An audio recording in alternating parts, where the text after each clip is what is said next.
ఎవరైనా తప్పు చేస్తే చట్టం తన పని తను చేసుకొని పోతారు, పోలీసులు దాన్ని శిక్షించడానికి కోర్టులు ఉన్నాయి, డిస్ట్రిక్ట్ కోర్టులు ఉన్నాయి, హైకోర్టులు ఉన్నాయి. కానీ ఇలా చెప్పడం పిల్ల పోతే పిల్ల రాదు ఇప్పుడు.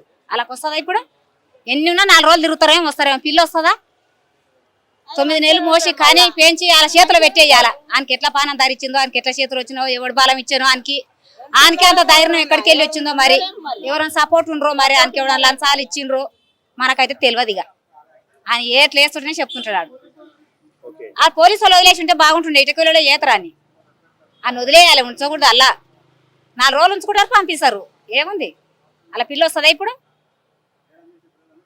అంటే భారతదేశం కావచ్చు, భారత రాజ్యాంగం మీద, సెక్షన్ల మీద, కోర్టుల మీద, పోలీసుల మీద మీకు ఎటువంటి నమ్మకం లేదంటారా? నాకేం నమ్మకం ఉందా పోలీసు వాళ్ళ మీద? మాకేం నమ్మకం. కానీ ఆ పిల్లలు ఎట్లా చేస్తారు, ఆ పిల్లగాని అట్లా చేయాలి. ఉంచకూడదు భూమి మీద.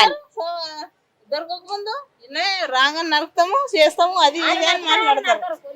ఆయన కూడా ప్రాణమే కదమ్మా, ఆ అబ్బాయిది కూడా ప్రాణమే కదా. ఏదో ఒక క్షణంలో క్షణికావేశంలో చేసి ఉండొచ్చు కదా అనే కోణంలో. అంటే ఇంకోళ్ళని కూడా చేస్తారు, ఇట్లా ఇస్తారు కదా. చెప్పు, వీటిని మాట్లాడతారు. ఇక వీడియో వల్ల అయినా పోలీసు వల్ల అయినా